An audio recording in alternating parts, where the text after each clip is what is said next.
Bella Salon and Day Spa, located at 41 West Main Street in Northeast Pennsylvania, proudly supports Chautauqua Sunrise and its volunteers. More information at bellasalonanddayspa.net.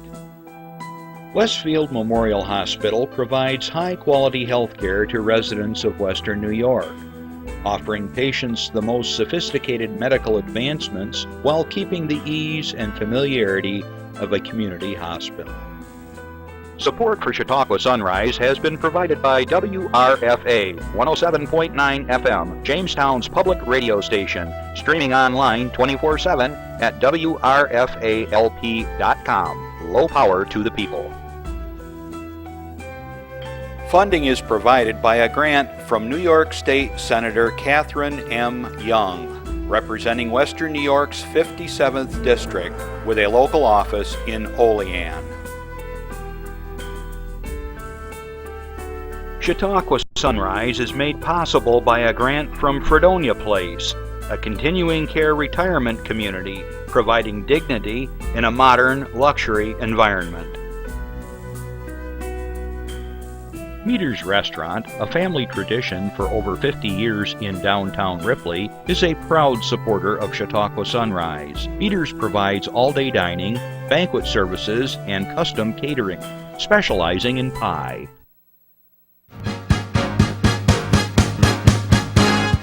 From the Access Channel 5 studios in Mayville, it's Chautauqua Sunrise. Chautauqua Sunrise is hosted by Doc Hamels and supported by the award-winning volunteers at Access Channel 5. Continuing the traditions of Senior Report, we are here to share local news, colorful interviews, and events of interest to everyone. Chautauqua Sunrise is broadcast live Saturday mornings each week, countywide, from 9 to 10 a.m. Join us by calling in live, emailing us, or checking out our social media. And now, from the Channel 5 studios, it's Chautauqua Sunrise. Hey, happy Saturday, everybody. I'm Doc Hamels, and welcome to Chautauqua Sunrise. I gotta tell you right now, you better put on your seatbelts wherever you're sitting, because we got an energized show for you coming up. I got the guys in the green room right now, and it's ready to blow the doors right off. So anyways, we're gonna have a lot of fun. So stick around, or if you can't watch it right now, check us out later in the week, or pre-record us, or whatever you want. And especially good afternoon to our friends over at WRFA, Low Power to the People, 107.9. You can be listening to us Tuesdays at 1 o'clock, and I want to welcome you to the show as well. So, wow, how many times can you say in a lifetime that you've experienced 3 seasons in one day? Yesterday we had spring, then we went to fall. We skipped summer somewhere in there, and we went right to winter. Wowzer. My engineer Jeff and I were talking before the show, and I think it dropped 45 degrees from one point to the other until we got up this morning. Holy moly, my truck was iced right over. I went to open the door. Well, that was a little bit of a presumption that I could just simply get into my truck. I had to chip away at all the edges of the door along the seal and get into the truck that way, but it took a while. But hey, it's winter, and it's West New York, and I'm good with that, very good with that. So I hope you're having a good week and a good weekend. Want to remind you that this show, especially if you have a comment or a suggestion, or you know anything about the topic that we're going to be talking about here, I'm keeping you on the edge of your seat, I know I am. Be sure to give us a call, because these guys want to know what you know. So give us a call at 753-5225. You can email us or Twitter us. You can go to Facebook or whatever. As I always say, in all seriousness, if you're really shy and you're nearby, write out a piece of paper and drop it off, and we'll be happy to ask the guys the question. Also, if you have an announcement for your club or organization, as you will see here in a minute, we are more than happy to share information with the rest of the community about whatever it is you're doing. A lot of clubs and organizations don't have a big marketing budget, if any, and this is a great way to get out information about your event. So let's just get right into it. Start right over in Jamestown with my good friends at Infinity. They have the Infinity Art Market and Auction coming up, which is an annual event. And this is going to be their 4th annual. And this event supports area artists by giving them a market to showcase and sell their art. There goes a nice poster. All the while raising funds to support youth music and arts instruction at the Infinity Visual and Performing Arts Center. The fundraiser is going to be held in the Arts Cafe right there at Infinity on March 10th, so mark your calendar. They're going to feature local crafted items to showcase local artists, followed by an auction of locally crafted pieces to raise funds for programming at Infinity. More than 20 artists are participating again this year. This year's art auction will feature a chainsaw carving by Vince Luiso and a collection of pottery and ceramic art donated to Infinity by Carol Hay, a good friend of mine, created by the late Douglas Hay, her husband. For more information, give Mariah Melendi a call at 664-0991. Okay, let's run up to Dunkirk area in Fredonia. Northern Chautauqua Community Foundation wants you to know that they always have something available for the community to apply for, whether it's scholarships or community grants. And they want me to highlight today the George B. Weaver Jr. Footprints Award. Very cool one. Okay, there's Jim and his wife, Marcia. They were the recipients last year, Marins. The Northern Chautauqua Community Foundation's George B. Weaver Jr. Footprints Award Committee is currently accepting nominations for the 2018 award. They're seeking submissions that demonstrate how an individual or individuals exemplify their mission of enhancing Northern Chautauqua County. Take a moment to nominate someone you know, whether an individual, a family, or a group that creates footprints for others to follow in the community. For more information, let's see here. You can give them a call at 366-4892, or you can go to their website. Hang on a second. There it is, nccfoundation.org/footprints-award. But just go to nccfoundation.org, and I'm sure you can find it by just digging into some of their buttons there, and you'll find the footprints application. And some of the past recipients are George Weaver, Dallas Beal, Robert Madom, Jim and Carol Boltz, Donald Eno, the founding members of the NCC Board of Directors themselves, Richard Johnson, and just a whole bunch of other folks. And as I mentioned, the last ones were James and Marcia Marins last year. And I happened to be there when that was awarded. That was a very nice ceremony. Going back to Jamestown, January 15th, the 4th show of Rolling Hills Radio's 8th season will take place on Monday, January 15th at its regular venue, right at Shawbucks, located in the heart. Goodness, my voice is going weird today. Located in the heart of Jamestown's Theater District. Headlining January 15th's 2-act show will be Catherine Cook and Zig Zeitler. They're going to be featuring bluegrass music and blues and all that sort of thing. For information, you go to chautauquachamber.org. The Chautauqua Chamber of Commerce is the outlet where you can get your tickets online. So you go to chautauquachamber.org events, and you can buy them there, or you can give them a call at 484-1101. And just give you a heads up, Joe Crookston is coming on January 29th with John Lantini. They're the next act. And on February 26th, I already got my tickets, Tom Paxton, America's favorite poet, songwriter, musician. He's going to be there. And I did one of his songs just recently on stage at the Reg. So that's going to be, I can't wait.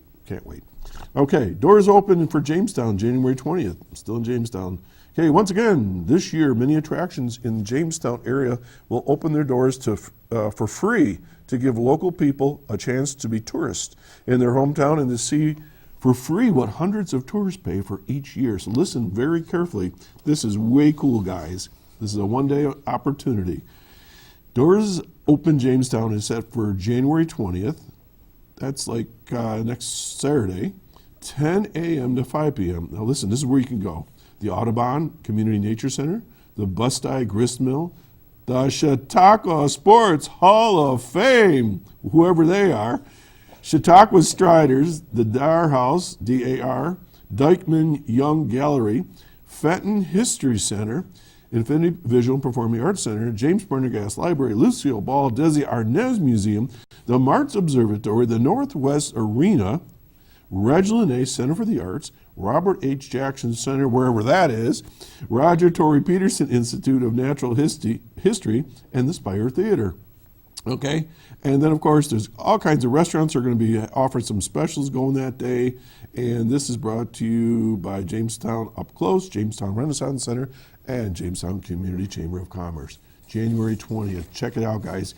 You got cabin fever, that's a great day to get out and check out some really cool things. Okay, as I mentioned last week, it's that time of year again. It's slide 17, Girl Scout cookie time. All right. Just when you get done with all those Christmas cookies, you probably have run out by now. I got 4 left, I think, at home, so I'll be about ready for Girl Scout cookies. The 101st Girl Scout Cookie Program cookie season has begun. After last year's 100th anniversary of Girl Scouts selling cookies, troops in Western New York are kicking off the season with the return of Girl Scout s'mores. The most popular flavor to launch in the 101 years of Girl Scouts selling cookies. Consumers can now help fuel transformative leadership experiences and build the next generation of entrepreneurs in Western New York by purchasing Girl Scout s'mores and classic favorites like Thin Mints and Caramel Delights. Oh man, I just gained a pound just reading that. Okay, so guys, gals, you know they're going to be knocking at your door. You're going to see them out in the stores or wherever. This is a great organization. We have them coming here just about every year on the show. Can't think of a better thing, especially in the days that we're living right now, promoting strong women in our communities, and Girl Scouts do just that. So be supportive of them so they can go to camp and do all the projects they like to do. Okay, let's move right along. This is a new one, the Drake McCain fundraiser. Okay, we got a poster on that, number 18. There we go, brand new one. So this is the first time reading this. This is going to be a fundraiser for Drake on February 24th. Let's see here. Trying to think what it is. It's going to be held at the American Legion, Travis Post, just down the road here at Mayville. Drake is a 12-year-old Chautauqua Lake student who has recently been diagnosed with leukemia. Bummer. He is the son of John and Debbie McCain and the youngest of 4 children. He is a 7th grade student that enjoys choir, participating in musicals, and loves Legos. He is currently undergoing treatment at Oshai Children's Hospital in Buffalo.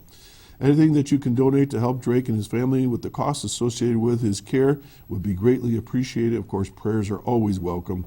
If you're interested to make a donation, you can mail it to the Drake McCain Donations at P.O. Box 144, Mayville, New York, 14757. And let's see, I can't tell exactly what this is. It's a spaghetti. They don't have that on my paper here. Spaghetti dinner, and they're serving from 2 to 6, and they do takeouts. It's $10 for individual or $20 for the family. Where's Randy Burt? You can take all the boys, all one money, guys, $20. Get them over there. Tickets available at the door. So, folks, as always, we like to support folks that are in the need, and Drake is in need.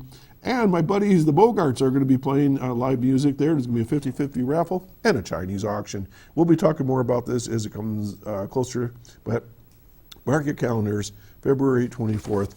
And looks like my last announcement for today, this is a new one. Be a thinker, not a drinker. This is a poster contest. And this is for CASIC's 17th annual poster contest. Okay. Be a thinker, not a drinker is the theme for the 2018 poster contest, sponsored by Chautauqua Alcohol and Substance Abuse Council. That's what CASIC stands for. All Chautauqua County students in grades 3 through 12 are invited to participate in the contest. Youth are asked to design a poster that expresses this theme, be a thinker, not a drinker. Details about the contest have been mailed to all the county schools and youth agencies, and additional information can be found at the CASIC's website, which is basically casacweb.org. Okay, and there's various categories by age. Let's see.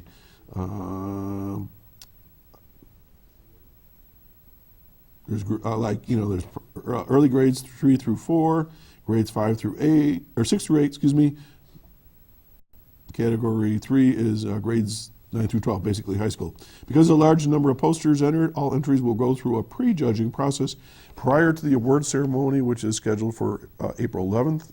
The remaining 12 finalists in each category will compete for the honors of grand prize, which includes a $100 cash prize. Additional prizes in each category will be awarded: $50 for first place in each category, $25 second place, $20 for third place, and the remaining finalists will receive honorable mention, and so on. So we're going to be talking more about this as we go along, but you got to know that the deadline for posters is Friday, March 16th at the office there at 51 East 3rd Street, Suite 2. Wait a minute. Stop. They got me 2 different addresses here. All right. The one in Jamestown is 501 West 3rd Street, Suites 3 and 4, in the Sprinchhorn building. And then that's in Jamestown. Or at 51 East 3rd Street, Suite 2 in Dunkirk. There we go. First time you read these things, you never know how it's going to come up. All right, we're going to talk more about that. Right now, we're going to take a public service announcement, and we'll be right back. Stay tuned. I'm Doc Hamels. Don't go anywhere.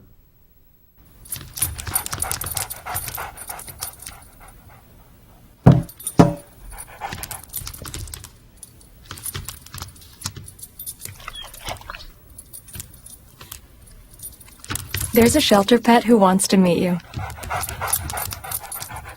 Meet one today. Visit theshelterpetproject.org. Adopt. Traffic. Okay, folks, we're back, and some time ago I got this email and wanted to know if these guys could join me on Chautauqua Sunrise, and I said, well, I'm good with one of you, and then the other one I was fine, but then they said Randy Anderson was coming along, and well, I have to think about no. Always pleasure. Guys, welcome to the show. We got Greg Peterson, we got Randy Anderson, and Randy Sweeney, and I got Randy Bird out in the other room. The studio is full of Randys today. So guys, welcome, and it's good to see all of you. You got your sweaters. We all kind of look like a bunch of college guys or something. Thanks. Until there's a close-up on our face. Yeah. It's obviously we're not college guys, Doc. So you guys said you all kind of grew up together? Is that sort of the same vintage people here, all in southern Chautauqua County. Southern Chautauqua County. Okay, well, let me just do an overview. My understanding is that we want to do a couple things today. We want to talk about a history of stock car racing and that here in Chautauqua County, but then you especially, and I want to remind the theme all the way through today's show, is that you're looking for information specifically about one or more tracks. But I'll let you talk about that as we go along. So I was overwhelmed, as I always am when Randy Anderson comes through the door. He's got things flashing in the air, he's throwing things around. But I wasn't aware of the depth and breadth of what stock car racing was in Chautauqua County. So how about give us an overview? Well, I'm going to let Randy Anderson. We're going to jump over there now. Oh, yeah, I tried to postpone this. All right, here we go. Well, just by way of background, Randy is the historian extraordinaire of all things racing in our area. And that's not only limited to Chautauqua County, but he's incredible. Also president of the Chautauqua Sports Hall of Fame, and a real force of nature. So the nice thing is that he's pulled together and has been able to present throughout the county the history, which is a long and deep history. So we're going to have Randy talk about it, but we're going to pause at a couple spots and show some video clips, which may give your audience a little bit of a break from Randy. I thought that's what you were going to say. Now, you got to know, Doc, with all due respect, he drove us here, and we're going to expect him to drive him back. So we'll be kind and nice, okay? All right, so don't mess with that. Don't bring up that one subject and do this. Okay, I got it. Randy, how did you get involved with racing? I mean, why are you so into this? Well, I guess I blame my dad for that. Okay. My dad was into auto racing and took me to State Line Speedway. Did he race? No, but he built a car that raced, and he had a wrecker service that worked at the racetrack. So I blame him. Okay. And I gone to State Line and many other racetracks my entire life, and just appreciate the history of the sport. Okay, so we're going to concentrate basically on Chautauqua County today. We are. Okay. Because my affiliation with the Chautauqua Sports Hall of Fame, we are focusing directly on Chautauqua County racetracks today. Okay. Next to my friend Randy Sweeney is a map that shows all the racetracks that existed in Chautauqua County. And you'll see that there's a lot of places. All right, so do we want to look at you, or do we want to look at the map? I think you ought to take a look at the map, All right, just so so your let's get a listeners shot on that map. can have an idea of how many racetracks existed in Okay, this so county. we can kind of keep focused on the map for a little while. Okay, So- that'd be great. All right, so The first oval go ahead. The first oval track race course in Chautauqua County was on the horse racing track at the Chautauqua County Fairgrounds in Dunkirk. All right, that's up north. Yep. Okay. They started racing in the 1920s at the Dunkirk Fairgrounds. Racing what? Cars? Yeah. In 1920? Yeah. How fast were they going? They started with Speedway type cars, Okay, that that's true. that may have been at Indianapolis, and they had midget race cars, and they raced at the fairgrounds clear up into the 50s. The first track that was built specifically for auto racing was the Jamestown Speedway. The Jamestown Speedway was located 3 miles north of Kimball Stand on Route 380. Okay, so That was 1935, Doc. now on our map. It's somewhere next to Randy's shoulder, but which one? Route 380, Oh, okay. north of Kimball Stand. All right, so sort of like in that lower Yeah. quadrant Yeah. down there. Okay. Okay. So that was 1935. 1935. The next track that opened was Satan's Bowl of Death. Okay, that's What not, a great That's not name. funny. What are you talking about? Satan's Bowl of Death I gotta write opened that. in Satan's 1939. Bowl of Death? Right. Was this like a carny show, or what was this? No, it was more of a thrill show era. Satan's Bowl of Death opened in 1939. It was located on the Big Tree Sugar Grove Road, Oh, all right. I know where that between Lawson and Northrop Roads. Oh, we got some pictures right now. Right. Randy Sweeney, my capable assistant, Yes, he is. holding a couple of photographs from Satan's Bowl of Death in 1939. He's not making this And name in up, is he? between the photographs is an actual trophy that was won at Satan's Bowl of Death in 1939. So you said this was more expedition type or exhibition? Well, it wasn't an oval course. It was, well, Please you don't went say- up a please don't hill. say square. It was an obstacle course. Oh, all right. You went up a hill, Okay. around a pine tree, back down a hill, through a stream of water, and that was your first lap. Nowadays they call that off road. Well, right? as Randy's picture shows, it was certainly a rough course, but it was very popular, Doc. We have reports from the newspaper that as many as 10,000 people would show up on Sunday afternoons at Satan's Bowl of Death. How many people would race at the same time? Just any idea? 15 to 20 cars at a time. All trying to get around a pine tree. Yeah, and down the hill and through the water, and I mean, look at the picture that Randy has. You could see the That car mud's flying. navigating the water. stream. Yeah. Also in 1939, Doc, Okay. a track opened up 1 mile north of Cassadaga on Route 60, and that was called Miller's Bowl of Thrills. That's a Miller's mouth- say Bowl that- of Thrills. Say that 10 times fast. Miller's Bowl of I can't, but you could try it. I can't even get past one. Miller's Bowl of Thrills. Also that Sounds same like year, cereal. a track opened up on North Main Street Extension just outside of Jamestown, about where Moon Road comes into Route 60. Okay, up in 60. And that was called the Oak Hill Sport Club. Oh, that sounds pretty cool.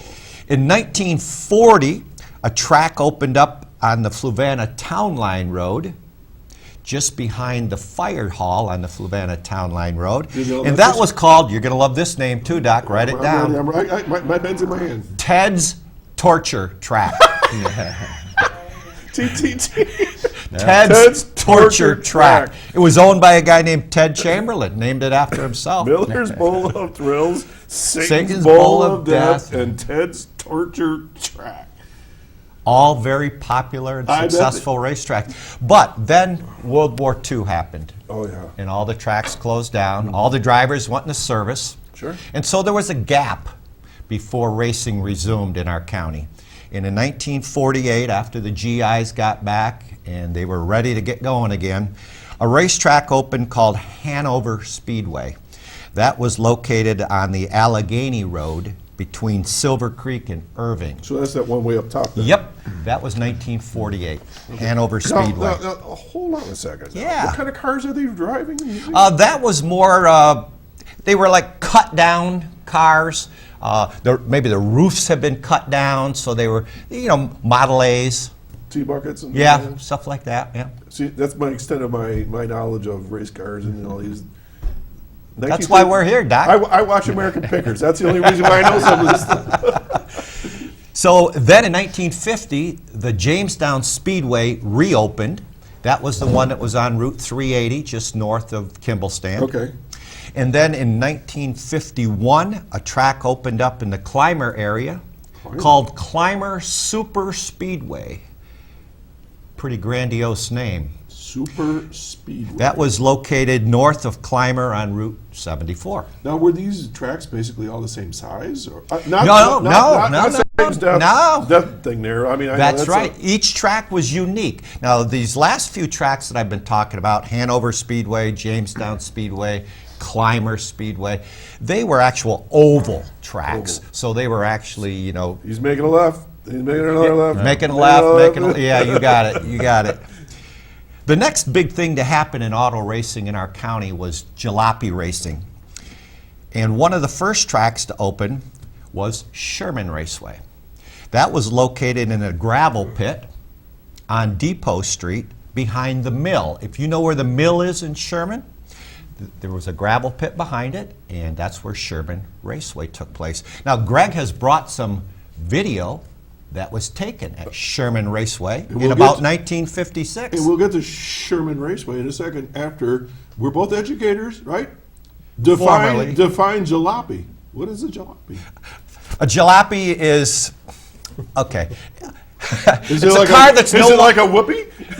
no whoopee. A whoopee, that's something way different, Doc. whoopee. And we aren't going to whoopies whoopee, today. whoopee. We're staying on whoopies. Okay. So, you go to the junkyard, you buy a car for $25, maybe a 1940 Ford, 48 Chevy, and you take the fenders off it, and you maybe soup up the engine a little bit, and you go racing. Devil may care. It doesn't matter if you hurt it because you don't. No, you don't have a lot invested in your car, jalopy and racing. you're not racing for a lot of money either. Okay, so it's just these for guys the- are racing purely for for the anywhere fun. from $25 to $50 to win. Okay. Maybe paid $1 to get into the pits that day, But there were so many of these jalopy tracks, as we will soon learn. Okay. But I think we we're need gonna see to this video see some now. video All right, from let's Sherman Raceway, roll that and you'll video. see what a jalopy is. All right. Here we go. He's back. No, That's no. We're still jalopy racing. Here we go. Where did dog come from? Oh, back to Randy. Hang on. Stay. Keep talking. He said, "All right." So, Well, let's. I'll introduce the video. please do. The person you'll see once it starts is Sherman, New York's really rock star in that whole early racing period, which is Johnny Whitehead. So Johnny Whitehead was interviewed, and as part of his world, he talks about, and we show Sherman Raceway, which was really in a gravel pit. So hopefully we'll see that. Johnny Whitehead had a great nickname, by the way, Doc. Write it down. I'm writing it down. The Flying Farmer. He's heard of him. Did you? Who hasn't? The Flying Farmer. He was a dairy farmer, and flying, he's so fast. The Flying The Farmer. Flying Farmer. So, Jeff, are we ready yet? His car number at one time in his career was number 39, and he said he chose that number because he had 39 cows. What? Yeah, you 39 can't make this stuff 39. up, Doc. The Flying Farmer with 39 cows.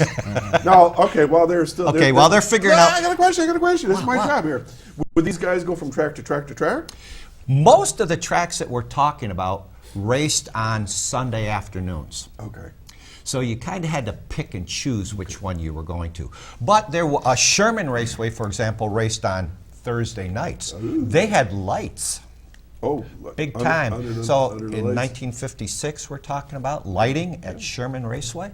So you could race Thursday nights at Sherman, and then work on your car on Friday and Put it all Saturday. back together, yeah, and then on Sunday you could pick another track to go to. Now, was there a hierarchy? In other words, like entry level, like where I would go with my go-kart? No, there was one class of cars. Everybody. So everybody was in the same class. Did you have a qualifier? Yes, exactly. Oh, you have to qualify. Exactly How do you right. qualify then? Okay, they ran heat races. Yeah. And they might take the first 3 or 4 finishers out of each heat race. Okay. They would transfer to the feature event. Okay. And then they might run a consolation race where a few more cars would transfer. And then they'd run maybe a 20-car feature that would go anywhere from 25 to 50 laps. Okay, so these are all mostly oval. But I've seen Yes. tracks where they have with that crazy 8 design. Now, none of those around here. Thank goodness. Figure eights, they call them. Not around here, do Doc. that. Well, let me keep on going Okay, while you're trying. Okay, they're going to try it. You ready? They're gonna try All it? right, here we Good go. deal. Okay, let's see what happens. There we Home go. for you. Right. Sherman, New York. Success. Where I lived in Sherman, they had a track there down in a gravel pit. A lot of the same cars run rollerboat as run Sherman. Was there money difference so that you might go to one over the other? I don't think so. Paid about $35 to win. John, Rollerball ran on Sunday afternoons. When did Sherman run? Thursday night. Did you also race on Friday and Saturday? No, not very much. Maybe once in a while we'd go someplace, but mostly when I was running the rollerball, it was Sherman and the rollerball. I was a High Point man at Sherman and a rollerball and 5 Point all in 1 year. Wow. That was the Flying Farmer talking Number about Sherman 39. Raceway. Yeah. I'm trying to figure out how he would pass anybody. They looks like they're these big, clumpy elephants trying to go over to all these bumps. Well, there was a technique called bump and run. Another, move the guy out a little bit and then get by him and take off. Did you notice how there were cars parked up on the top? No, I didn't see that. Oh, the spectators were parked in cars around the track, and They sat in their cars and watched it down in the down yeah, below. they also had bleachers, but you could sit in your car and actually watch the racing from Sherman. I had no idea. Yeah. Well, let's get on to Yeah, the let's next keep track. going. What? Keep going. All right. The next track that we want to talk about is Meadows Motordrome Speedway. That was located west of Dunkirk on Route 5, right across the street from where Shorewood Country Club is, Doc. Oh, You've sure, been out sure. that way, Yeah, so yeah. you can visualize that. So we've got a little bit of film from Meadows Motordrome as well. Meadows Motor. Now we're cooking. I would have done that.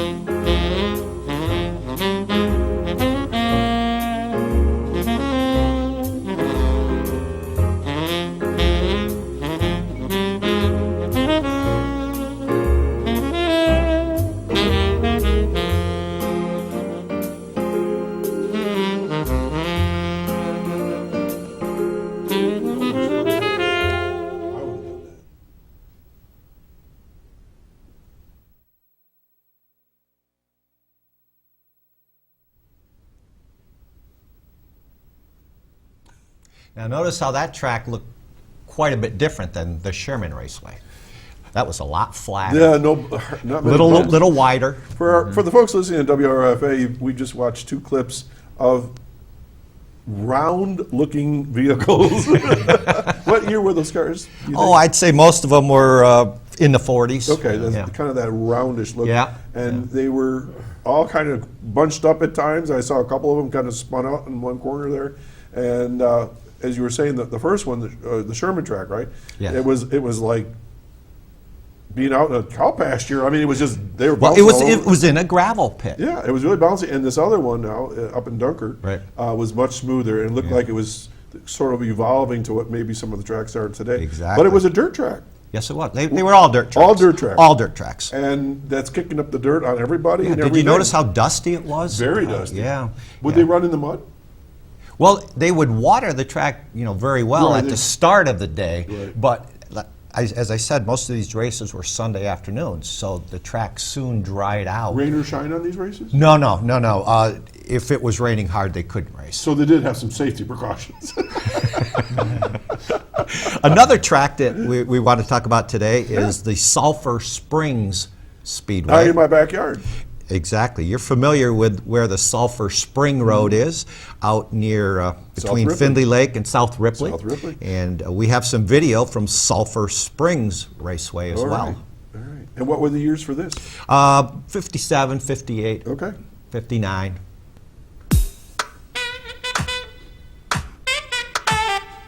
Love the music, don't you, Doc? Maybe Stetson. Is it Stetson's hardware. That's it.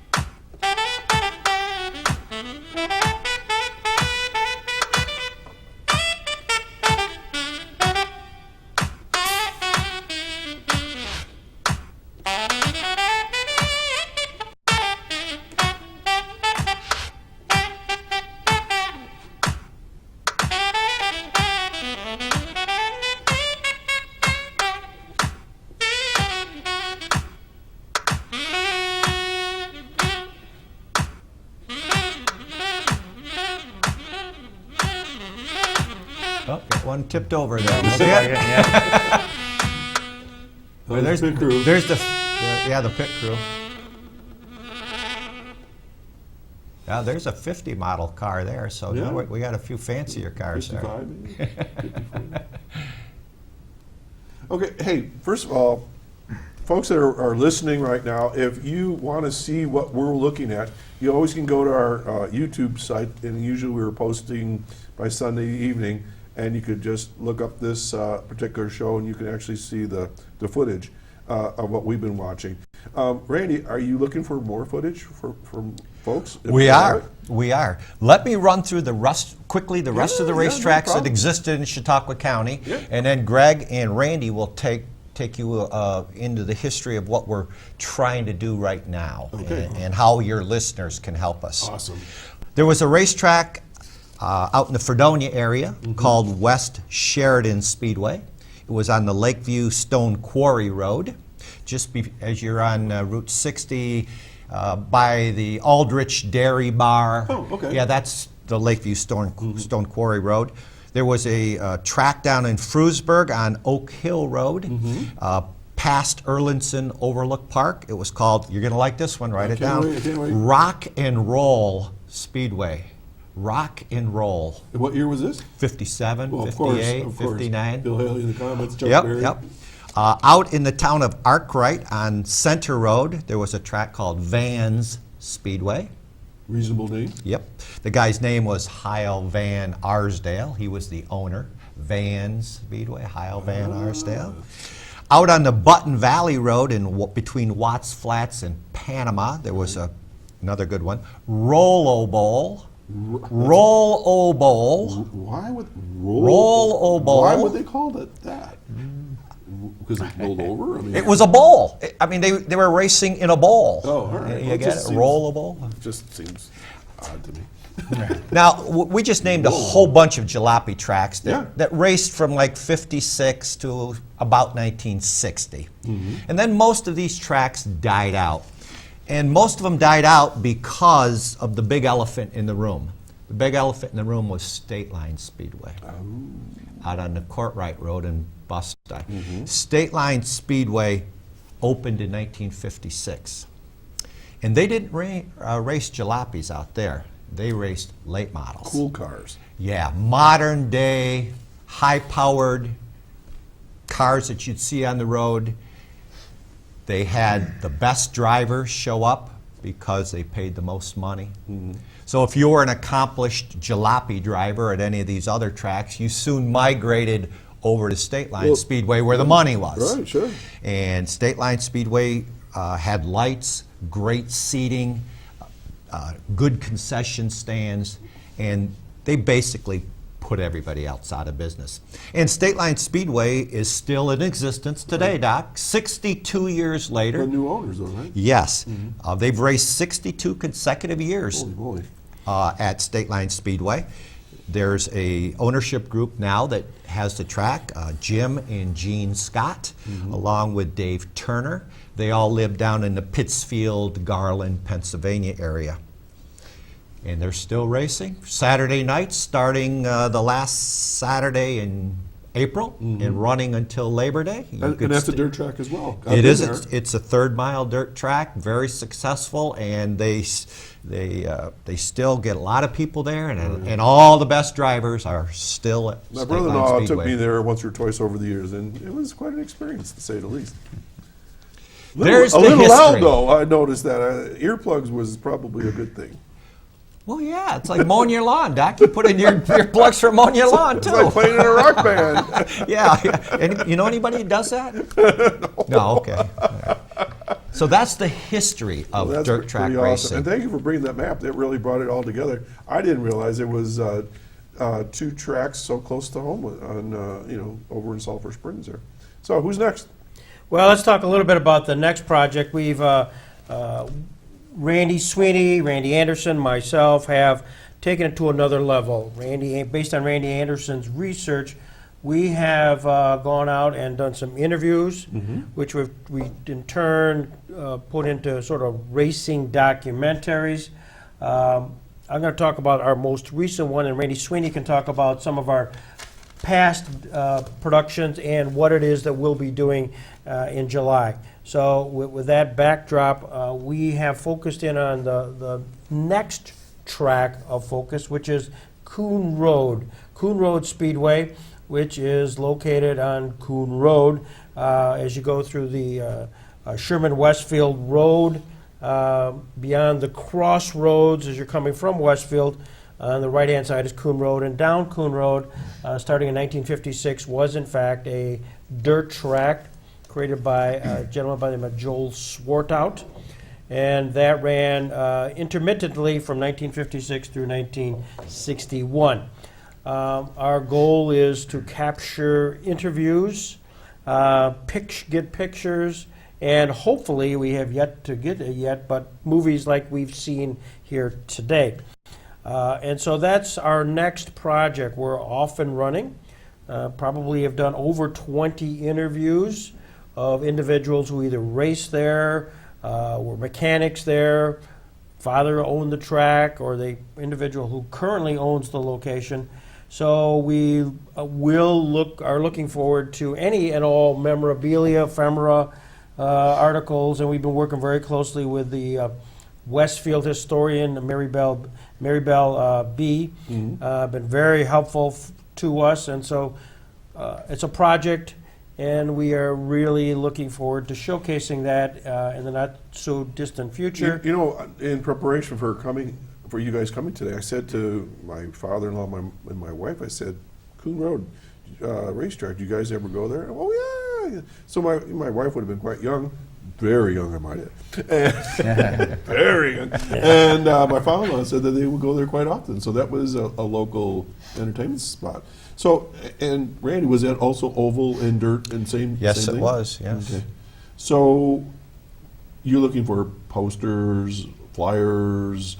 Would people have something like, like a family outing at the racetrack, and they have like a home video? You want something like that? Absolutely. One of the things that you've seen here are just snippets, but we have done Sherman Raceway, Sulphur Springs, documentary, rock and roll, rollable, vans, and inevitably when we have started talking about it, somebody has in their attic a nice yellow box that's Kodak. Yep. And it's an 8mm I know exactly movie. what you're talking about. And that'll say Sulphur Springs. And the deal is this: if they would permit us, we'll make a copy of it and turn it into a DVD, and we'll hand it back to them, and we'll give them a DVD so they can actually watch it. What a deal! It's a deal. All right, so for those folks that are listening right now and watching, if you have something that has anything to do with any racetrack, Any racetrack's fine. I knew where Randy was going with this. Yeah. He says, but specifically right now we're focused on Coon Rd. Correct. All right. So how do they get a hold of you? Well, probably call me directly. My number at the is 483-5172, and we'll make arrangements to not only pick it up, get it copied, and bring it back, but any racing would be fine. I could go to a myriad of stories as to how this has happened, where one coffee shop conversation led to another, and all of a sudden an 8mm movie appeared. So we are really looking for anything dealing with Coon Rd, anything dealing with racing is fine, because we have this documentary. And I want to flip it over to Randy Sweeney, who in his past life as the head of the Chautauqua Region Community Foundation, and the Chautauqua Region Community Foundation as an entity, together with Randy, who's really interested in all things racing, because that's part of his background. Right. We've done some documentaries, so maybe you could share the history of our documentaries and also what we plan on doing in July. Okay, super. Well, thanks, Doc. I haven't seen you in a while, so it's I good know. We used to see get each back other. together. I was on one of his committees giving yeah. away money, scholarships, and Yeah, all we that. Was a great appreciate thing. everything you did at Oh, BOCES and sure. everything with the vocational Oh, I forgot world. about that. So, Those yeah, were crazy absolutely. nights. We were getting flooded with people those nights. Yeah, Okay, absolutely. very cool. So what do you got? Well, this whole thing between the three of us, started over 10 years ago when the Harmony Historical Society had expressed some interest in you laughed at Rollabowl I did, Speedway. but I like Satan's Death Bowl better. Yeah. Some of us had, as young men, young boys, got a Young, chance very to, young, very very young, young. were actually there and did get a chance to watch some of it. And that sort of led us into, the series of interviews, and we began to get more interested in what was going on there, and ultimately ended up in this DVD, and on the front it says, "Run it, race it, roll it over." And that was part of the entertainment, is some of the guys would go up on the bank, roll the car over on purpose for the entertainment of the crowd. So that was... I rolled a truck once, but it didn't come back up on its tires. It was a couple years ago. This I did was in a ditch. Occasionally it came back around, occasionally it didn't. There were some... We learned about some people that I had known, and there were real characters there at the I track. bet they were. So then that came into fruition. This was aired, back in 2007. A name, Blinky Litzinger. Blinky actually had his original race car, had it there for the showing of the movie, which was in September of 2007. So I would that imagine was, after that enough was of sort those of neat. rollovers, I'd be blinking too. Yeah. Which way did they go? But we begin to Roll. talk amongst us. We had so much fun with this Uh-huh. that maybe we ought to try to work on State Line Speedway, Okay. looking at the first 10 years, because 60 years is just too big of a nut to try to crack. Our original conversation was, let's try to interview the 10 top drivers from State Line during those early years. Mm-hmm. Well, that led to way past the 10. If you know Greg Peterson, who loves to interview, Yes. I think when the day was done, there were in excess of 60 interviews, and it might even been larger than that before it was done, because, as Randy mentioned, it was there would be we would interview the track owners, for example, and that would lead to another interview. Or did you know that this driver was still alive and he's down at this particular location? And it was just, I can't begin to tell you the fun that we had. And ultimately, in 2009, this was completed and aired in, I guess it was 2010. In the fall of 2010, this was aired at the Jackson Center. To date, we have sold over 600 copies of this, and I mean nationwide. We have sold them obviously when we aired them, but people have contacted Randy at the Chautauqua Sports Hall of Fame. I've had contacts, and we've mailed these from coast to coast. People Okay. that had an interest. Let's take a breath. We have a caller. Take a call? Sure. Okay, good morning, caller. Well, good morning, Doc. Good morning, Greg, Randy, and Randy. It's great to see these gentlemen on the show. I've been to your racetrack. Which one? The one near Sherman. Coon Rd? Coon Rd? Yes, yes. Okay. Okay. Tell us about that experience. Well, it was very interesting. I love cars, and they seem to be all very enthusiastic. I bet they were. What year would you say you were there, and how old were you at the time? Oh well, I don't want to tell you how old I am. My mother used to say, "Any woman who will tell her age will tell anything." No. But it was quite some time ago. I was with Doug. Okay. What do you remember about the racetrack in Coon Rd Speedway? Well, I remember there were, that there were a lot of cars. There was a lot of enthusiasm, a great deal of participation. Doug and I, we spent quite a bit of time there that day. Mm-hmm. Do you have the home movies that we're looking for? No, I don't. Pictures? No. Ticket stubs. Don't feel it. Empty Coke bottles. Usually I save those things. I even read the book Hoarder No More. I'm trying to get over that. Hoarder No More. but I tell people if it weren't for people like me, there would be no museums, no history books, no libraries. Would you share that with my wife? She doesn't believe me. Yeah, my husband was a top-notch hoarder. I mean, unbelievable. And I'm a hoarder, but not like he was. But the two of us together, you can imagine what it was like.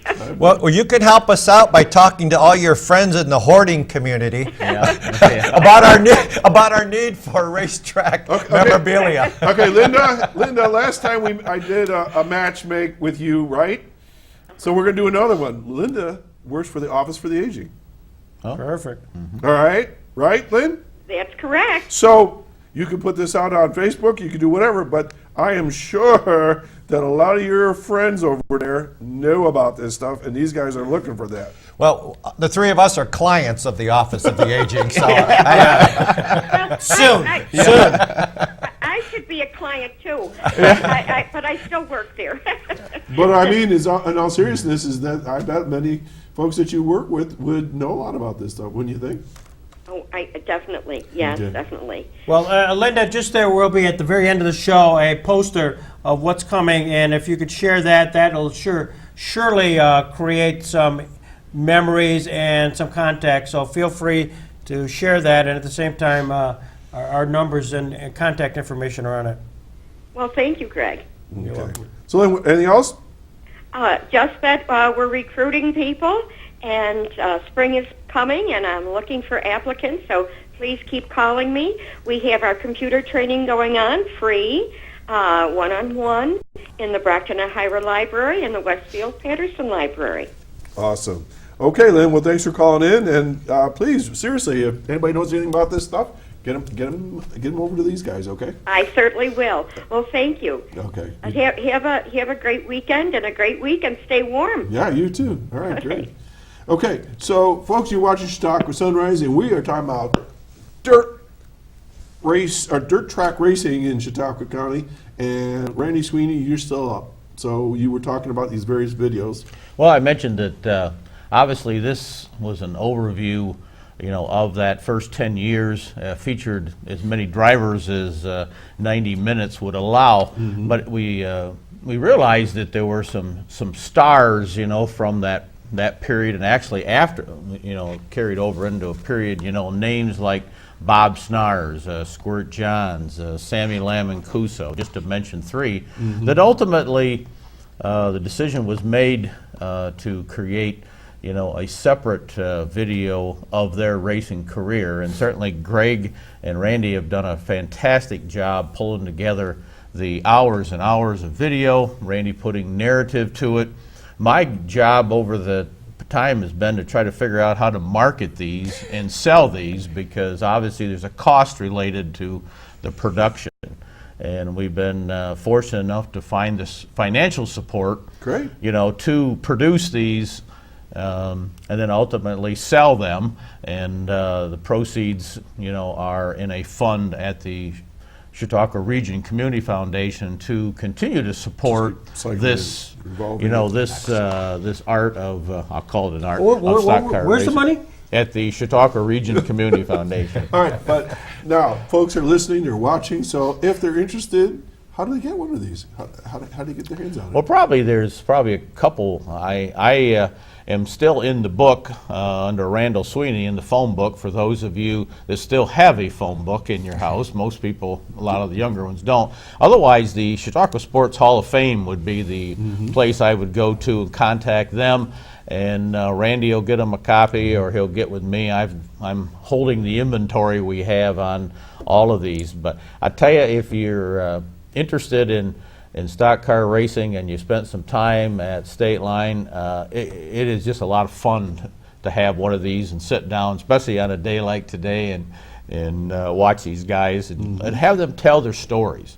I know my viewers and listeners pretty well, I think, and so they're already thinking, all right, I know where to go. What's it going to cost? How much are these? $20. These are all $20. And again, it's most of them are at least an hour, and could have been a lot longer, but had to try to cut and paste to make it into a reasonable length. So local movie. history, local superstars, Right. dirt. And then, track racing. the Randy and Greg have certainly mentioned, Oh, yeah. the jalopy tracks, the Sherman, the Vans, there's Sulphur Springs, and so there's Very cool. there's some copies of these which we do not have as big inventory, and those have been given to the area historical societies in each of those areas. So Very nice. that would be the contact there if you wanted to take a copy and show it for an organization or a group. Might find that to be an enjoyable time. I'm sitting here and I'm thinking that this is really like doing genealogical research on a family. I mean, it is a family. It's a family of racers. It's a family of entertainment or whatever. And you've gone through all the same kind of steps that I've done to put my family tree together over the last 30 years or whatever. So this is really cool listening. We're getting down to the last couple of minutes, so I'm going to get back to Greg. So I know you got a special project coming up here, so let's talk about that. Well, we do. It's the Coon Rd Speedway project, which will, we've been doing interviews, continue to do interviews. Ultimately, we're going to have an event, which Randy Sweeney will talk about here in a second. This will be in Westfield at a special time where we will air or show to the community what we've done so far. Very nice. And then at that event, we'll inevitably do more interviews and go to the track. So Randy, why don't you just kind of Well, we can pop that right up. Let's Yeah. pop the poster up, and then Randy can reference it. There it is. Yeah, for those of you that certainly are looking at the poster right now, you can see that date, July 8th, this year, and be the Westfield Fire Department. It's at their Ox Roast, which is a big, a well-attended event. Every year, same place. I've played there a couple Right. times for them. You can see the details there from noon to 6. We will be there. You can see in the fine print there underneath the Coon Rd Speedway indication that we're going to be there from 1 to 3, talking about the information that has been uncovered up to this point in time, as well as Greg just indicated, be showing what has been accumulated at this time. And again, still looking at that particular time in July for more pictures. Maybe those movies that are in the attic we've been talking about might surface. But there are any racing memorabilia. We've had everything from ladies have come with their Coon Rd or with their Powder Puff Derby win. Randy's got an example of a checkered flag from Coon Rd, which Homemade, looks is like a to me. real collector's item, to say the least. That was the checkered flag right up to the very last race. And so I would hope that they'd be putting that date on their calendar or digging through the attic as they're doing their spring cleaning, looking for these things. Guys, we've run out of time. Wow. So one more time, a phone number they can contact you if need be. Well, my number is 483-5172, 716-483-5172 in Jamestown. Okay. And otherwise, go to the Sports Hall of Fame in Jamestown. Folks, that's a wrap. I already know that I'm probably going overtime. So thank you guys for coming by, and keep us posted on all this, and we'll make sure we announce various things that are coming up. Okay, how's that? Thank you. So Thank you, folks, I'm Doc Hamels. You've been watching Chautauqua Sunrise, and stay warm. Be careful out there while you're driving, and we'll see you maybe in the spring. Who knows where we're gonna be at this time next year, or next week, I mean. Anyways, take care and have a good week. And I can't hear any music, so I don't know what's going on. So there it is. There we go. So we're a wrap. Take care now.